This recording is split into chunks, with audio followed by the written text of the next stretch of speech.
26 op het 400 meter steven doorlopen daar met Stijn Babel, de kleinste van het gezelschap, maar de strijdvaardigste met naast zich ook Daan van Diest.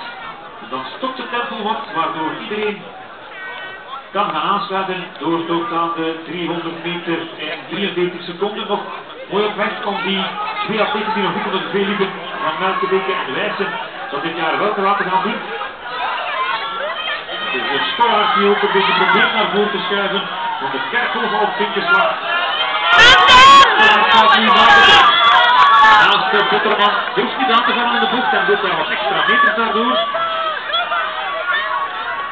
Dus Baten die daar nog steeds aan de leiding gaat. 1.55.08 als beste voor de kleinste van het gezelschap. Als kijk eens aan, hij blijft daar een mooie tempo hoog houden. Botterman die al onder de 500 400 meter en komt nu voorbij. Baten. Scholaar probeert mee te schuiven. Van de Kerkhoven is er nog bij. Van Diest ook en van Melkebeke. Die verdedigt zijn plaats daar mooi. Nu gaat het tussen Scholaert en Botterman. Met Baten daar als de voorrechtsgetuige. Die komt langs de buitenkant nog op, zet een neerkomen versnelling. En de strijd voor zilver van Botterman die wordt